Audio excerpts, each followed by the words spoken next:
Rory, where's the silver medal this week? Um, it made a few appearances to the course, but it's no longer here. It's in a safe place. Did you say it made a few appearances at the No, course? to the golf course, but it's now in a safe place. But it was here earlier this week? Yes, it was. Okay. What have you found in your game?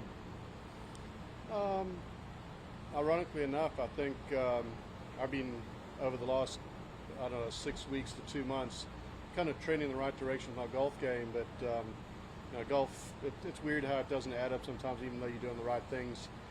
But I think final round of Tokyo kind of maybe was the final key. It just I think I've always put too much pressure on myself on the golf course, being too hard myself on the golf course, expected too much of it myself, and I think maybe there I just kind of took a step back and relaxed, and somehow it just seems to have clicked into this week. I'm taking the same approach, and I think because of that I'm not letting the bad shots affect me as much, and just not putting as much pressure on myself.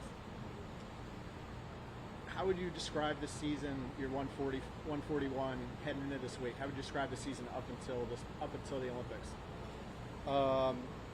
Started well, fell off quickly, and then did a nosedive and crashed and burned.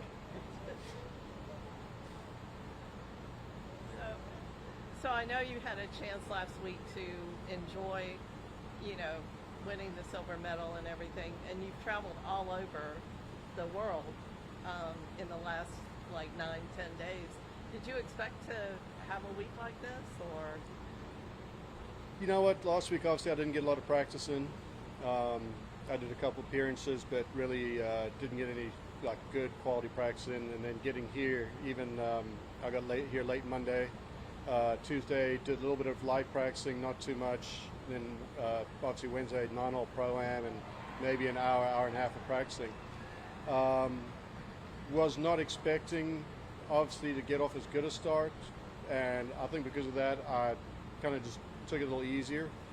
And I got it going on the back nine yesterday, and I think that's kind of where maybe things started to go for me a little bit.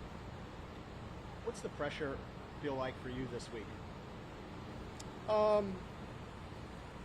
You know what? It's weird. I'm not looking at it as pressure because fortunately for me, I do have an exemption I can use, and I have backup schedules if I do need it. But obviously my goals this week is just to go out there, play as well as I can, hopefully make the playoffs. So I'm just taking it as an approach of, I can only do what I can do. I've just got to go out there, focus one shot at a time, try and play as well as I can, and hopefully all the numbers add up the right way. Do you have any reservations made for next week yet? I do potentially have a flight reservation, but I don't know which direction. Roy, what's your position on shorts? Do you think you guys should be able to wear them in competitive rounds when it's like this? You know what? I can see both sides of it. Yes, it would be, I think, beneficial for the players. And I can also see, from the aspect of, professionally, looking the part.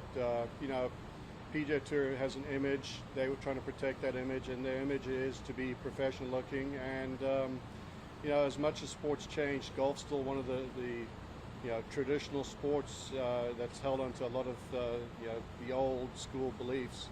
So I can see both sides, and I don't have an opinion one way or the other. I think both are great. And do you think maybe there'd be a temperature gauge where you guys would be allowed to, or something like that, or just? You know what? I think the best way to explain that one is that's above my pay grade. Okay. Hey, Roy, what's the response been from people in South Africa to your winning for Slovakia? I've had a lot of support. Obviously, I know they're probably disappointed that this wasn't for South Africa. But you know what? It's been everything we could have hoped and more in trying to grow the game in Slovakia. I think there's maybe only 9,000 registered golfers in Slovakia. So in the last 10 days to 2 weeks, we've seen definitely an uptick in interest and people that are now wanting to start playing the game and getting their kids involved in the game. So that was the hope, to create the interest and desire and, grow the game there. Did you end up going and doing a clinic over there? I did a couple clinics after the Olympics, as well as a charity day. It's been, obviously you said that this meant a lot to you winning a silver, finishing second in an event. But what would it mean to win again after it's been a number of years? Oh, obviously that'd be incredible. My goal, I think every year I start a season, is to make it to Maui. People always ask me my favorite event. I go Maui because it means you won. So yeah, I'd definitely like to get back to the Touring Champions, and we'll see what happens. Thank you. Thank you.